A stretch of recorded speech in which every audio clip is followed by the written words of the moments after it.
Hello. Hi, Hey, and nice to see welcome. you. My name is Linda. Nice to see you if you're watching. And with And me my here, name is Liza. yeah, Yeah. cool. So yeah, if you're tuning in again, thanks so much. We are actually doing weekly lives. So if you are watching again, thanks so much for watching again. And if you are tuning in for the first time, also thanks so much. Yeah, if you can see us and if you can hear us, please quickly leave a comment. That'd be really great so that we know that everything is working well. Because sometimes, there's problems, so you never know. So please leave like a hello. Oh, there's a hello. Great. Hello. Hello. Awesome. So looks like it's working. Great. So yeah, my name is Linda. I'm a TEFL and TESOL professional at ITTT. And I've been living and working in Asia since 2012-ish. And I live in South Korea, and I've been here for 5.5 years. I also taught English in China and here in Korea as well. And yeah, I also work for ITTT. And we have a guest, so to speak, but also from ITTT. But joining us for the first time, my colleague Lisa. Hi. Hey, nice to see you. My name is Liza. I'm a TEFL and TESOL expert at ITTT as Linda, and I'm also formal, a former ESL teacher. I've been teaching online this year, but before I worked in China as a lead teacher in a kindergarten. So that was quite fun, and I'll share my experience today. Awesome. Where in China did you teach? Um, well, the first city was close to Beijing. Mm-hmm. It was Tianjin. Mm-hmm. Um, and then I moved to Xi'an, Okay. which is in the central China. Uh-huh. Cool. So I could try different parts of China, and Yeah. yeah, it was quite a different experience. Awesome. I'm sure you're gonna tell us more about that in a little bit. Yeah, sure. So excited to hear. So we got a lot of highs and hellos, so it seems like it's working. So that's awesome. Someone says hello, Linda and Lisa. Great. Nice to see Hi. you guys. Awesome. Could you also let us know, guys, who are watching? Where are you watching from? I'm really interested to know. So I'm in Korea right now, and it's Friday afternoon. I'm about an hour and a half south of Seoul. And yeah, Lisa, where are you? Oh, I haven't mentioned that I'm Right, currently in Russia. I'm in my hometown, in the comfort zone of my home office. right. So yeah, I don't need to take time to get somewhere. Yeah, yeah, awesome. Me too, same. Home office, so that's Yeah. always good. Cool. So we have some people from the Philippines. Hi. Awesome. Then we have someone from Texas. Great. India. Cool. Oh, another one from the Philippines. Hi. Great. Utah. Oh, it's late. Thanks so much for tuning in, even though it's so late. Cool. Vietnam. Oh, and someone is in Korea too. Hi. Where in Korea are you? Let us know. Vietnam. Oh, cool. Zimbabwe. Awesome. And looks like someone from Tunisia, North Africa. That's exciting. Cool. Whoa, that's cool. Ooh, and Lima, Peru. So kind of all continents here. That's awesome. That's right. All Yeah. over the world. Amazing. Cool. Thanks so much for tuning in. So if you don't want to miss any other lives that we're doing, because like I said, we are going live every week. So not to miss any live events, please like and subscribe. So like us on Facebook, subscribe to us on YouTube, Instagram, Twitter, everywhere. And check us out on teflcourse.net. That's our official website. But yeah, we're actually streaming live today on Facebook and also on YouTube at the same time. So that's also really exciting.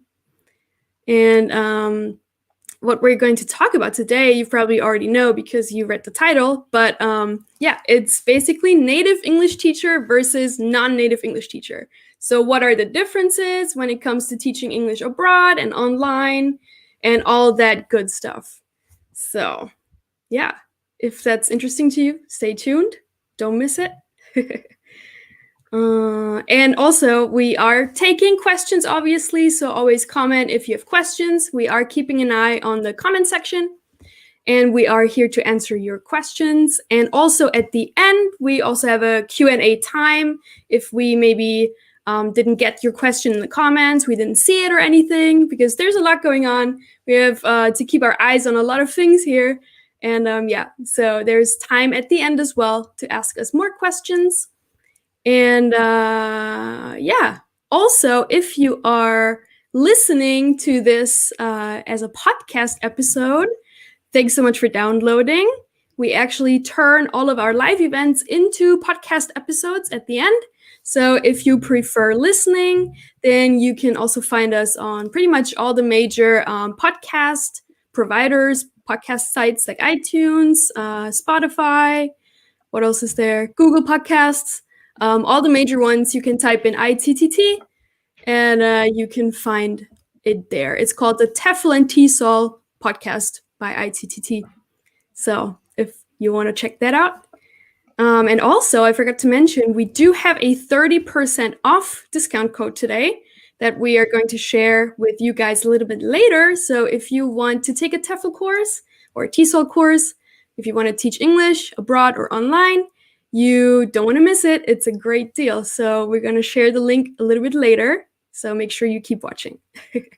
Yeah. Then let's jump right in. Basically, we have prepared some visual.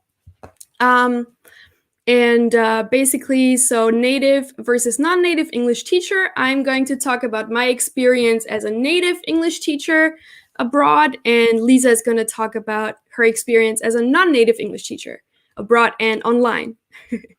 So, yeah, let's jump right in. Yeah, let's start. So we just want to start a little bit with the demand for English language instruction, because we get that asked a lot at ITTT. What's the demand? You know, can I find a job? I want to teach abroad. What's the demand like? So basically, yeah, we're listing here the 4 major points about the demand, basically. What's actually really interesting, according to the British Council, there are about 2 billion people learning and using English worldwide in 2020. So that's a lot of people. And that means the demand is really high. And 300 million of those people are in China. So China is actually the largest market for teaching English. And both of us, Liza and me, we actually taught in China. So, and I know a lot of people who also have taught in China. It has a lot of opportunities there. Yeah, that's right. It's like the easiest place to find a job as a non-native teacher and as a native teacher as well, because they basically have a lot of offers. And currently, especially when all of the borders are closed, they have a huge demand within the country. And I still have friends working there. They say that it's like crazy because there are not many people available, not many teachers available, and recruiters and different employers, they look for just someone to work for them, and they even offer higher salaries during this period because they basically just don't have any other options. And I also see a lot of even like online positions. They are schools in China, but they are looking for teachers to teach online also. That's very, very That's common right. at the moment too. Yeah. That's actually what many of my friends working there were Uh-huh. doing during the quarantine in Uh-huh. China. They now don't have any quarantine regimes, but they still have to deliver online classes from time to time because some children or some students have to stay at home for well different reasons, Mm-hmm. and because this online way of delivering classes is available now, they just offer this option, and it's like um, special offer Mm-hmm. in different schools. Uh-huh. Yeah, that's great. There's actually a question. Maybe Lisa, you can answer that. Are Yeah, there let's teaching check it out. jobs for non-native teachers in China? And you kind of already mentioned it, but Yeah, definitely. There are many positions opened all the time. You just have to look for job offers online. So we at ITTT have a special section, and we have partners who share their job offers. But there are also other resources, like, for example, China Cities. They constantly post different jobs, and you can find a recruiter or a direct employer right there. Another option is to upload WeChat, which is the Mm, biggest social network in China. They have groups there for native teachers, for non-native teachers, for mhm, both teachers, and you can look for offers there as well. mhm, So it's just up to you if you really want to find a job in China or wherever you want. Um, do that. great. And a college degree is required in China, right? 4 years. Uh, actually, you have to be over 18 first. Mhm, Um, and the second requirement for the Chinese visa is to be over 24 years. So if you want to get a work visa, then you have to be over 24, because that's the age um, when they get their masters in China. So mhm, you you don't need to have masters, mhm, but you have to be over 24 years, because mhm, that's the general age when people start working mhm. in China. So something like that. But you definitely do need to have a bachelor's degree. Um, it varies, because Mm. I met so many people who didn't have any education at all, and Oh, they really? had no problems working there. Mhm, But bachelor's, yeah, it's probably would be better to have it. mm, Um, if you don't have a bachelor's degree, then um, it's better to get a TESOL certificate, or some kind of education, like, for example, Delta or CELTA. But mhm, these certifications are possible after bachelor's, as far as I mhm, know. mhm. Okay, great. Cool. Then, yeah, there's also a lot of, um, we're talking about this point right here, a lot of government funded programs in many, many countries around the world. So, for example, the EPIC program here in Korea, a lot of teachers get placed into schools in South Korea, public schools, private schools, through the EPIC program, and also the JET program in Japan. Those are very, very competitive and popular programs. And then there's also the TEPIV program in France and the NET scheme in Hong Kong. And there's a lot of other programs like that from the official government of that country that really want to attract English teachers to their country and to teach their local people there. So that's another great way to get to teaching abroad. And another thing that's really interesting is that actually 50% of all the teachers teaching abroad, they are staying for a second year. So that kind of tells us two things. That's basically that 50%, half of them, they really love it and they stay, obviously. And then the other half move on to maybe another destination or they go back home. And also, it's a great, great turnover every year. So that every year there's new positions opening up for new teachers who want to go abroad and teach. So that's a really, really, it's a revolving door of job openings basically for anyone. So the demand for teaching English abroad is really, really big. And also online, obviously, also because of the current situation. So yeah, and right. Linda, could you please repeat the name of the program in France? Yeah, so that's this one, TEPIF. That's the program in France. So if you Google that, you will see all the requirements and like the official website and stuff like that.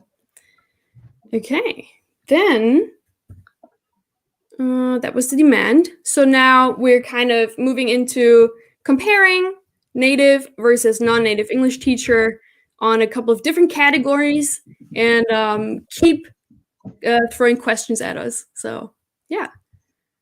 Let's look at the first one. So where can I teach English as a native English teacher and as a non-native English teacher? So for example, as a native English teacher, I think you are pretty much super flexible in terms of where you can teach, because there's a lot of countries and a lot of schools that are kind of exclusive and only hire native English teachers. So from that point of view, native English teachers do have an advantage and they can pretty much teach anywhere they like. However, places like in Europe, it can be a little bit more difficult for someone without an EU passport to be hired there and find a job and get that work visa because of the local restrictions. Yeah. But pretty much you are flexible as a native English teacher when it comes to teaching location. What about the non-native English teacher? Well, I should say that we are flexible as well, because the demand is quite high all over the world. So if, for example, we take Russia, it is an absolute requirement to have a degree in teaching here, but you still can work as a tutor. So it's not an obligatory to be to have a bachelor's degree in education to work as a tutor privately. So it's okay to do it online or to I don't know, go to your students' houses. So just perfect. But at the same time, you can go to teach abroad, for example, like to China, to Thailand.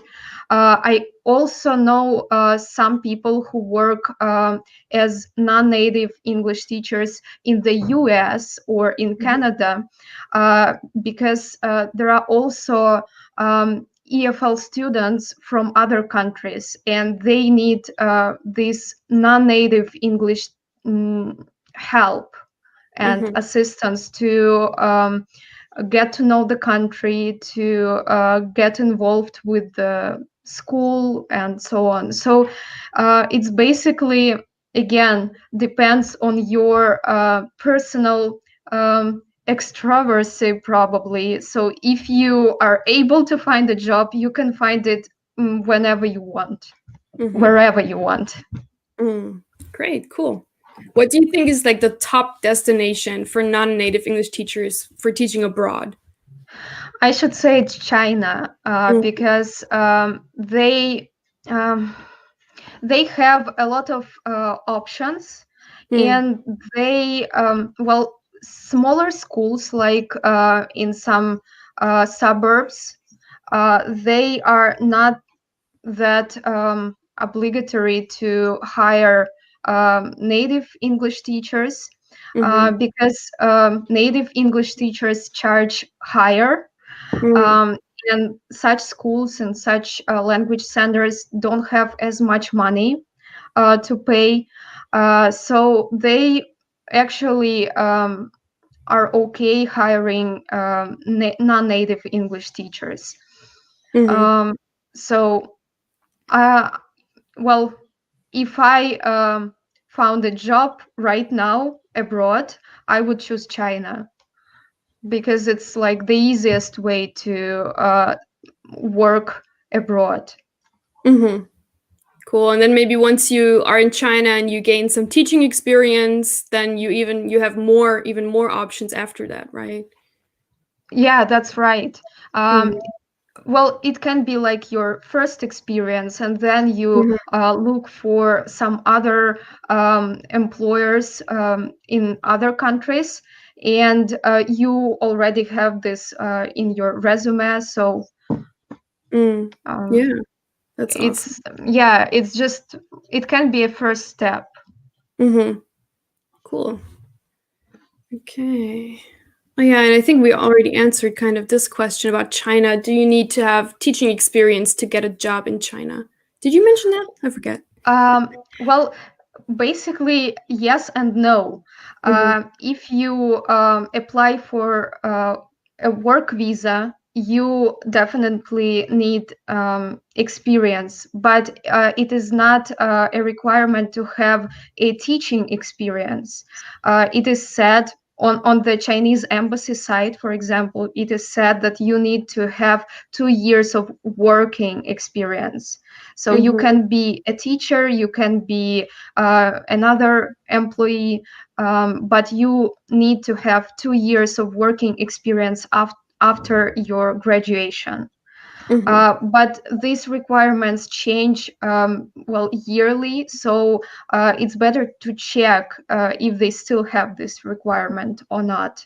Mm-hmm. Um, I, as I have already mentioned, I met a lot of teachers who did not have any experience at all.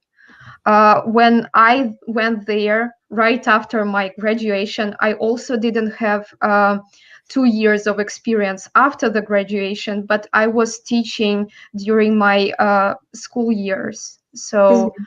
it was counted somehow. Mm-hmm. Okay. I remember when I was in China, they did not have that requirement yet with the 2 years. I think that came right after I left. I And I think also, so, yeah. yeah, I didn't have any experience either.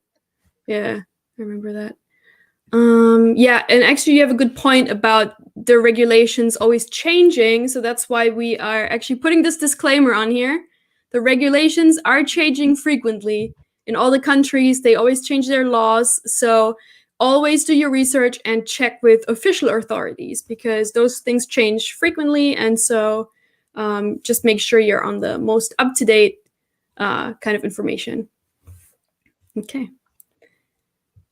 Then yeah, let's take a look. What about teaching online? So I think for native English teachers, it's about the same. Also pretty flexible. A lot of platforms also do only hire native English teachers. I know that. And then even some platforms, they will be like, oh, we only hire North Americans because they like that accent. Or some platforms would be like, oh, we only hire British people. So that can also happen. It just depends on which platform you're working for. There's so many different teaching platforms available that you can really pick and choose. So just pick one that fits, your skill set, your preference, and then yeah, you'll be fine. What about the non-native English teachers for teaching? Um, Yes, it's almost the same. So there are many offers, and during this year, there have been so many online schools opened. I tried to work for an online school for a Russian online school. It was great. They had their own platform. They had their own methodology. So I basically learned a lot of stuff through their webinars for teachers, and the whole platform was very easy to follow. So it was pretty convenient to work with the students. And the biggest benefit was that they found students on their own and just scheduled them according to your hours. So Mm-hmm. if you wanted to teach, for example, at 5 o'clock, you just entered the space and you had a student at that time. But I should say the salary was pretty low because of the Russian situation. Um, our currency is quite weak compared to dollar, to the US dollar. So they paid a few money, but I looked at that experience. I accepted that experience as an opportunity to learn the online way of delivering lessons, and it's worth it, I suppose. Mm-hmm. But there are also uh, other options, other schools that pay higher, and there are such well-known platforms as italki and Cambly. You don't need to be a native teacher, you just need to be an experienced teacher with some qualifications to compete with the others there. But you can also find students easier because these platforms are special for English and other languages. So it's pretty convenient to work online. And the other option, which I love most, is teaching online with your private students. So basically, what you need is to find students on your own and design the whole course as a professional teacher uh, for them online. And this way you can charge higher because you spend time on planning, you spend time on delivering these classes, and it's like special, it's private. So I should say, if you want to try online teaching, look for such an opportunity to work with some private students or maybe with some small groups. But look for students on your own, because this way you won't pay any fees to third-party platforms. That's the thing. And then like the more famous the online teaching platform is, the higher is their fee and their pay cut. So that's yeah, one of the pros and cons you just have to think about when it comes to online teaching for sure. And here is a question: where do you find this private online job? It's pretty easy. I found one of my students, well, by the word of mouth. I go to a gym, and I just talked with one woman there and mentioned that I teach English online, and she said, "Oh, like my daughter needs a tutor," and that was the way we started working. I found other students on social networks, on Instagram. Um, Particularly, and Instagram is probably one of the most important platforms in Russia. We have huge communities there, and it's really easy to find students of different ages on Instagram as well. It can be different for other countries, because I know somewhere Facebook is more important than Instagram, and maybe LinkedIn is popular somewhere as well. So any platforms can be suitable for finding students. Just don't be afraid um, to advertise your services. It's okay. We all are people willing to bring some bacon home, so it's okay. For sure. Cool. Awesome. All right. And yeah, the ideal requirements. And I think it's kind of similar between both native English teacher and non-native English teacher. They're pretty much similar, but the requirements always do depend where you want to teach. Different countries have different regulations. They have different regulations for getting their work visa. Some countries are okay with teachers teaching on a tourist visa. Some countries are definitely not. So it really depends. It really depends on where you want to teach, and you should always do your own research and reach out to maybe the local embassies of that country where you want to teach and check that out. But basically, the requirements, the ideal requirements for teaching English abroad or online are definitely a TEFL certificate, because that really teaches you how to teach, and also is an official certificate so that the employer really sees that you are serious about teaching and you really want to do it. And another thing also is obviously experience. If you already have some experience, that's always a plus. Even if you're still young, but you're like volunteering in your community or you are tutoring somebody, that's also, a positive thing that you can mention on your resume. That's right. Yeah. Mm-hmm. I would also add that if you're a non-native teacher, it's better to get a language level certificate, because it will show an employer that your language level is at an advanced level and you are actually able to deliver classes well.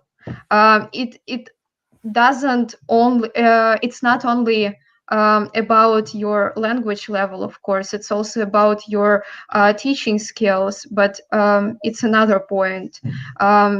When we are not native teachers and we can't prove that prove our ability to speak with just a passport, it's better to have a language certificate. For example, I got IELTS last year.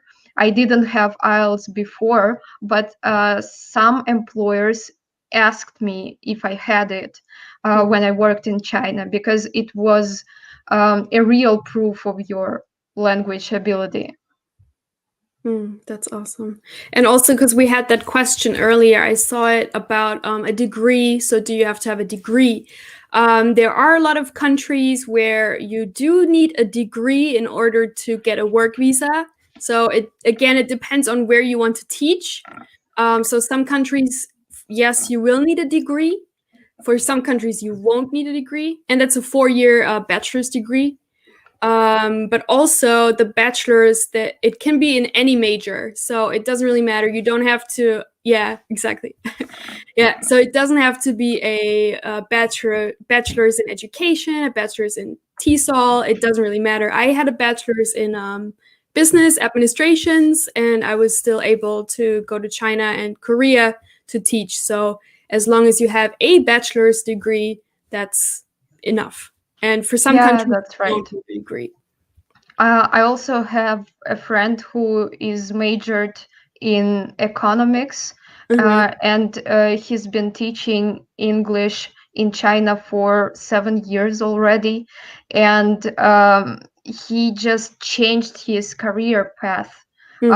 He chose teaching. He started developing in this track, and now he can be called a real English teacher, even without this bachelor's degree in education. Yeah, so it's really depends like on your background and where you want to teach, but usually everything is possible. Usually, That's right. many opportunities. Okay. Cool. Next up, what are the benefits? So basically, what are the benefits of being a native English teacher versus a non-native English teacher? Well, I think One of the biggest benefits of being a native English teacher is that you are a little bit more flexible maybe in your location choice, because some schools will be more picky. Maybe you do have access to more higher paying positions. But I would say that's about it, maybe. I'm not sure. Are there any other benefits? Is it, or I feel like it's pretty much the same. Yeah, I can say about a non-native English teacher benefits.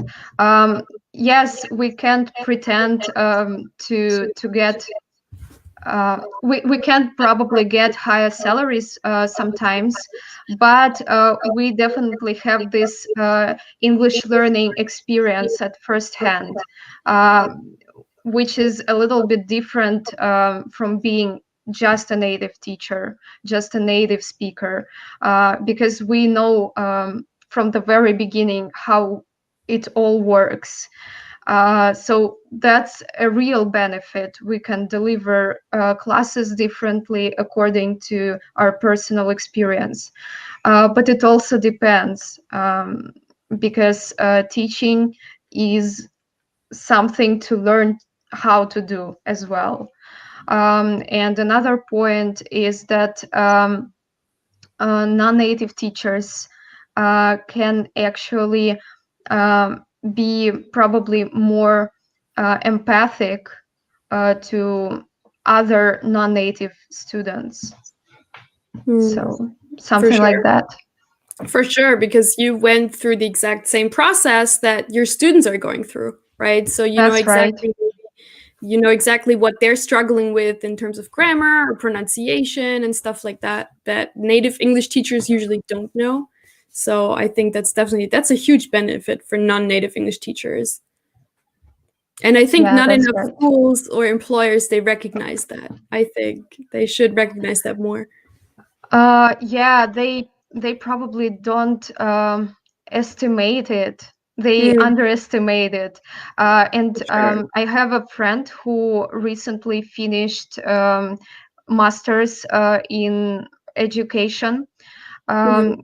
She mentioned that well, nowadays it's prohibited to call English teachers native and non-native in Mhm. academic world, because there is Mm, actually no um, subdivision to such groups. English teacher is just someone who teaches English, and he or she was taught how to do that. He got this experience how to deliver lessons, how to plan things, and so on. So when employers write something like native English teachers only, they mm. basically are just not as educated as they can be, Yeah, um, for sure. because they just don't know anything about this academic world. Mhm. Some teachers, some non-native teachers spend a lot of time, like many years, learning how to do it properly.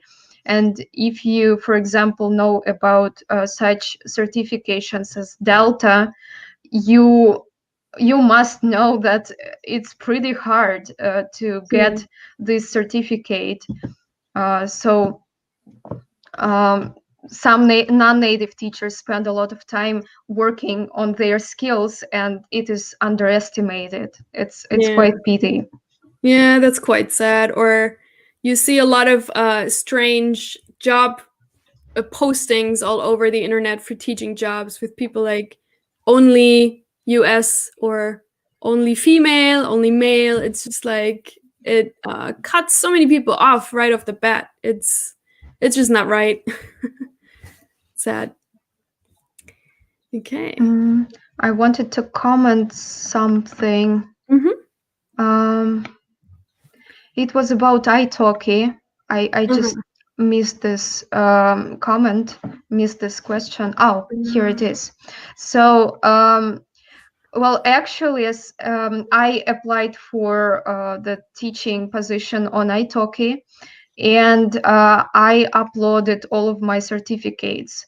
I'm not sure about the current situation, but well, like maybe a year ago, they required to at least to provide a TEFL certificate, and if you have a language certificate.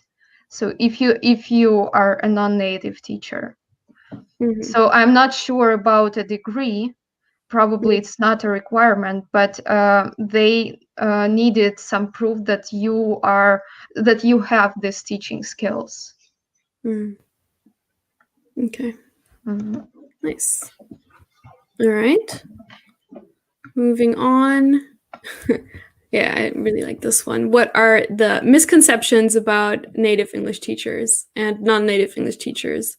So, from my experience as a native English teacher, and I've worked with many native English teachers and worked at different schools, the employers, I mean, many employers, maybe it's less now, but a lot of them, they think just because you're a native English teacher, you know everything about English and you know all the grammar and you know that you know everything basically, and obviously that's not the case, and that's something what we just talked about, that non-native English teachers know better actually the grammar, right? Yeah, that's right. Because we were taught how the language works from this perspective.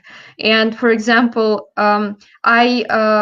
I majored in linguistics, in Mm, English linguistics, and I mhm. was taught by Russian English teachers, Yeah, and they could explain some peculiarities of English that native English teachers can't explain. yeah. um, for example, currently I'm preparing for the CPE exam, Hmm. and my teacher is native. He is professional in Delta, Mm, um, and he is professional in preparing teachers to pass this particular exam, CPE. hmm. But when we ask him questions, they are so picky. Sometimes he just says like, well, I'll write it down, let me check it, and Uh-huh, I'll reach you back, uh-huh. because I can't answer this straightforward. Like it's Yeah. just a difficult question. Right. Yeah. Yeah, that's the thing. And a lot of schools or employers, they just think because you're a native English speaker, you know how all the grammar works, and that's just usually not the case.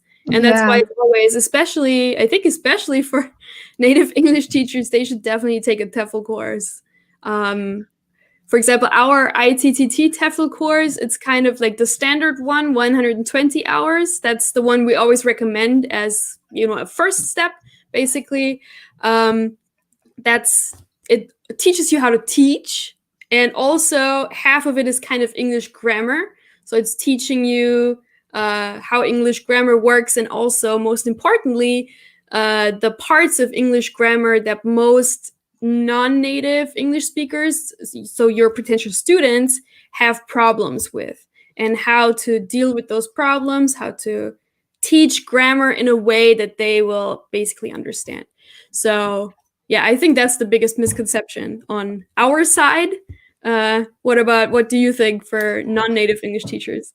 Well, there is such a misconception as accent. Mm, It is believed that if you don't have an American accent or a British accent, then you are not a professional, and you are just useless as a mm, teacher. It's not yeah. true. Mm-mm, Because there are so many different accents all over the world, even mm-mm, in the US. There exactly. are so many different regional accents. Yeah. So it's hard to say that one accent is better than the other. What is really important is pronunciation. It Mm, is really important to know some basics of the pronunciation and stick to it. Just pronounce words correctly. mhm, But yeah, it is still underestimated, but by some employers. But well, for example, taking China, most of the employers there, especially in smaller cities, they don't know anything about English, and they just try to hire someone who, from their perspective, is better in speaking. Mm-hmm. They judge by their own experience, they judge by their own preferences. Mm-hmm. And yeah, so just don't think that if you speak English with an accent, you're bad. It's not true. Right. And I think that's a great point because there's definitely a difference between having an accent and pronunciation, right? Those are two Yeah, different things. And like you said, I think pronunciation, having good pronunciation is the main thing. What your accent is like, because everyone has an accent, right? Everybody has that's an right. accent. So, like, it's just, yeah. It's just some feature that you have, and that Yeah. shows from where are you, Yeah. where you belong, something like Mm. that. Yeah, Yeah, and it's part of your like identity. It makes you who you are, right? So yeah. why take that away or why see that as a negative thing? Yeah, that's great. Okay.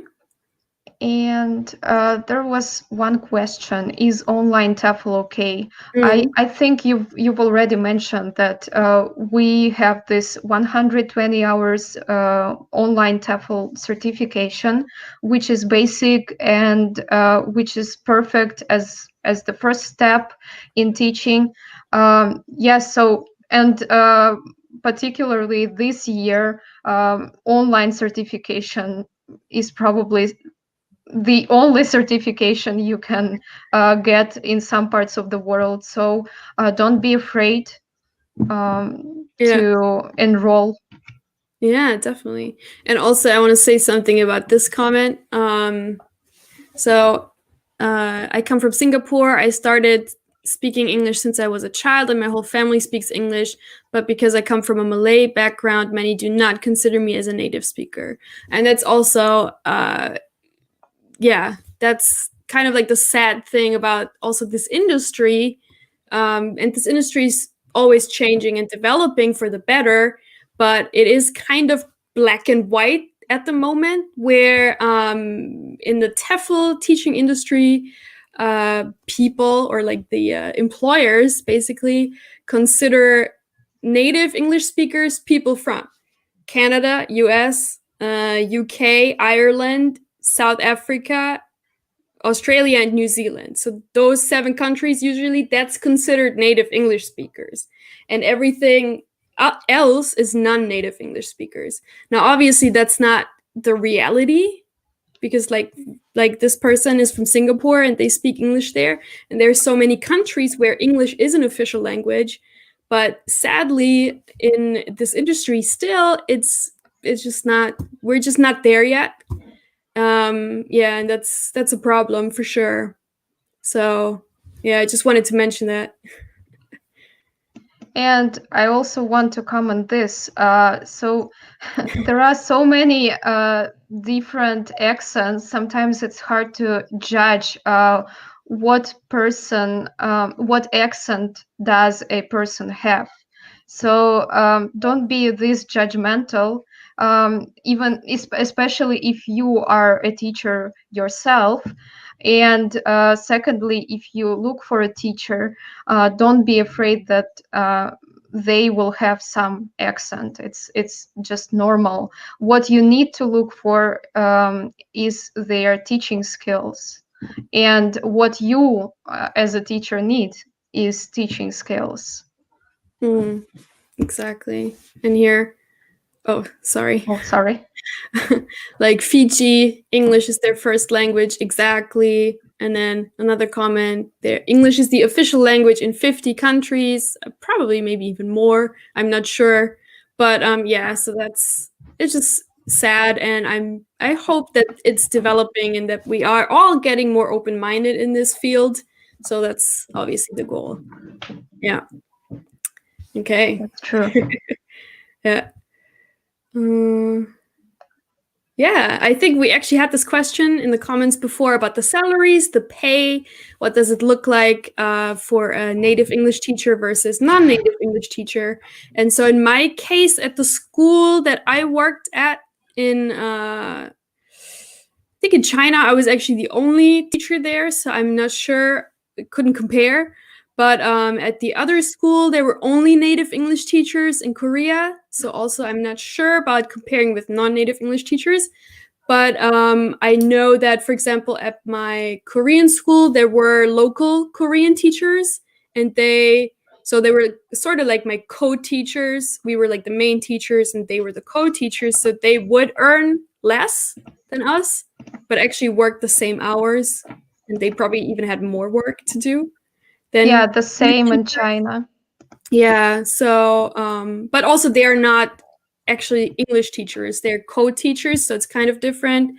But I actually think I heard from a lot of people that native English teachers do get paid more, and Lisa, you mentioned that earlier, that with in the bigger cities they earn more, and then the rural villages they would hire non-native English teachers because they could pay them less. Is that what you were saying? Yeah, that's what I was saying, but the Mm-hmm. situation is not the same all over China.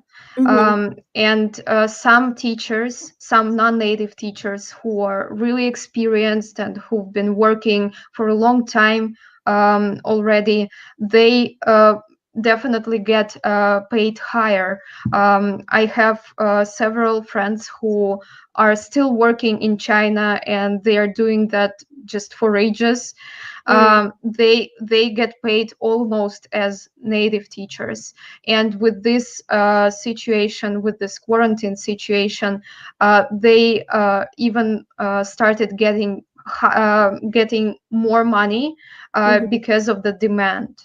Mm-hmm. And another point is your employer. It's really important. Some employers are just really bad. They offer poor conditions. They don't care about your life situation. Well, anything. When I worked in China, I found a really good employer who offered different benefits like insurance, what else? Flights.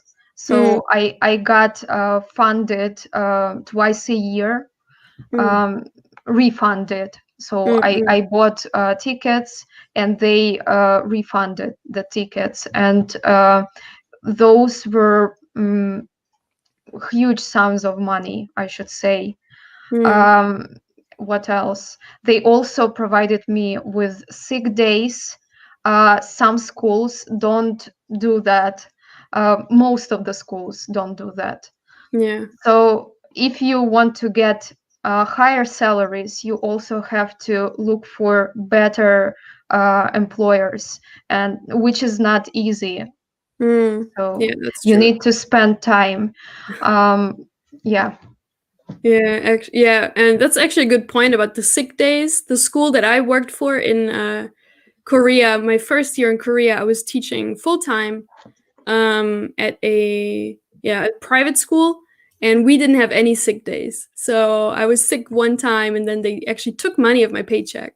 So you really Yeah, need to it's be, yeah, it depends on the employer, definitely. it depends on the employer and on their traditions, probably, Mm, because they don't provide uh, their teachers with sick days. They suppose that they don't have to provide English teachers with sick days as mm, well. mhm. It's like just some equality Yeah. from this point of view. Yeah. Because when I worked in China, what was really, really difficult was to cooperate with the Chinese teachers.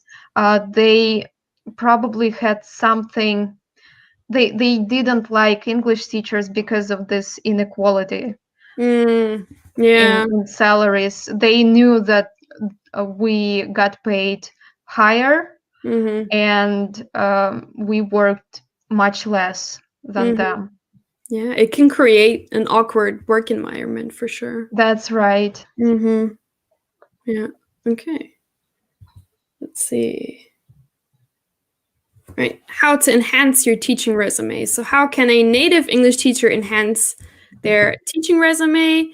Definitely by taking a TEFL course. And then also, if you already have the standard TEFL course, you can take specialized TEFL courses. For example, at ITTT, we offer 3 specialized sort of add-on certifications. They are teaching business English, teaching English to young learners, and teaching English online. So if you you can get one or all of them, and then you can definitely enhance your resume with that. Then obviously, any kind of work experience is going to enhance your teaching resume. And also in terms of like career development. So if you are planning to teach for a long time or a longer time, and you, for example, want to stay in the same country, for example, like Korea, where I am, and you're aiming for a higher position, it's definitely recommended that you maybe learn the local language, because then you're also going to have an advantage. You're going to have access to more local resources. You can go to like trade fairs, job fairs, symposiums, all this kind of stuff that actually would not be available to other foreigners because they don't speak the local language. So I definitely think that's a good step. Yeah. What about non-native English teachers? It's pretty much the same. I should say, take a TEFL course as the first step in your teaching career, and then look for some other opportunities to work on your professional development. For example, there are many mock courses, if you know what is that. So basically free courses like on Coursera or Future Learn. They are not as advanced as paid courses like I don't know, like some courses, but they also provide with some useful information in teaching, education, and so on. I personally took such a course on Future Learn. It was devoted to English in early childhood. It was from British Council, and it gave me some insights at how to work with really young learners. Sometimes general courses just don't have this aspect. Even teaching young learners is not the same as teaching young early childhood. So that course really helped me, especially when I worked with children about 2-3 years old in China. So sometimes they also their parents also want them to be taught this early. And yeah, that course helped me. So don't stop developing. Look for different opportunities, and it would be really great to have it on your resume, because it will also show that you are not just an English teacher striving for a lot of money, but you are something really eager to develop in this career. Yeah, that's great. And we actually have a question from Ellen. Ellen's asking if there are any salary differences between online teaching and in a physical school. So I know I haven't personally taught online, but I know that a lot of online teaching jobs do pay hourly, and that actually in a school you typically get your monthly salary. So the salary will be more different, but I think Lisa maybe knows a little bit more about that. It can be different, first of all, due to the time spent on your job. Probably online platforms, online employers believe that you spend less time preparing. That's why they pay you a little bit less. For example, as I've mentioned earlier, I worked for an online platform and they paid much less because they provided everything. They provided me with all the teaching materials, with the students. So basically, marketing was on them. I didn't do anything myself, and I spent just 30 minutes delivering a class, and probably that was reasonable that I got paid less. But if you work as a private tutor online, you can charge those money you want, because you spend the same amount of time preparing for such classes. Great. Okay. All right. So then, yeah, this is where our 30% off special actually comes in. So yeah, just quickly, if people don't know about ITTT and what kind of courses we offer, we kind of mentioned it a little bit. So our courses kind of range from 50 hours all the way to 550 hours. So really a wide variety of courses for all different kinds of needs. And we also, obviously, native and non-native English teachers can take the course. You just need to be over 18 and fluent in English.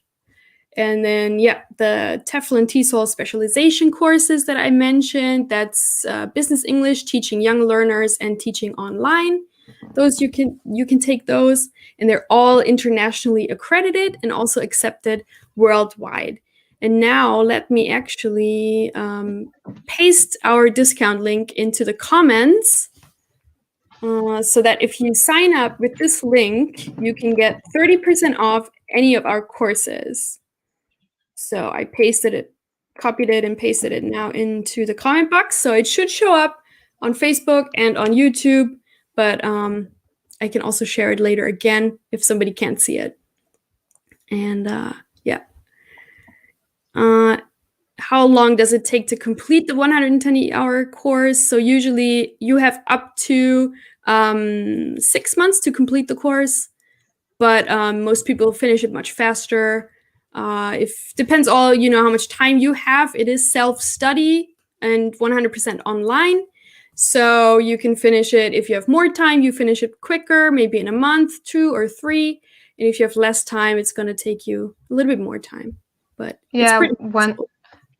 When I passed IELTS with ITTT several years ago, it took me like several weeks to do the theoretical part with all the tests, but it took me like 2 or 3 months to finish the lesson planning.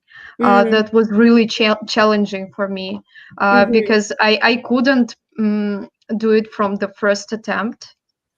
So I did it just after the second attempt, and it was really hard. I was like, oh my God, I will fail it. But I didn't. Thanks God I didn't. Cool. And Charak says, I have 2 ITTT TESOL courses. Cool. And he strongly recommends it. Yeah. So yeah, that's great. TEFL or TESOL is definitely the first step towards your teaching career. Then we have a question about the job placement. So can ITTT provide 100% job placement for non-native speakers? So we do not provide 100% job placement, but we have a very extensive job support. And we do our best, to match you with a job that fits you. And we also have a strong, vast network of schools internationally and employers that we work with. And many of them also hire non-native speakers. So yeah, definitely we can give you support for that. Okay. And then I also just quickly want to mention the bundles that we offer, because that's kind of a great way to get started teaching and also save a little bit of money. Because if you purchase the bundles, they're a little bit cheaper than if you would buy the courses individually. So we have a 220-hour master package, a 470-hour professional package, and our largest package is the 550-hour expert package. And they all have different parts, and pretty much all of them start with the 120-hour TEFL course. So that's sort of the basic one that you want to get. So depending on what your goal is, if you want to teach English just for a short time, you might want to get a master package or just the 120-hour course. But if your goal is maybe to have a career, a long-term career, then you might want to aim for the expert package. So it really depends. I highly recommend checking out our website for all the details about these bundles and courses. And also our FAQ section. So I'm also going to paste the link into the comments. You can find a lot of information there. It's basically just teflcourse.net/FAQ, and pretty much all the questions about ITTT or TEFL or teaching are answered there. If there's anything that we missed, you can definitely check that out. And also on our blog, there's also a lot of information. So I'm also going to share that link real quick. So that's teflcourse.net/blog. And then, yeah, cool. And I also wanted to thank you guys for your positive comments, for your questions. That was really great to talk to you. Keep coming to these live sessions. We are doing that for you.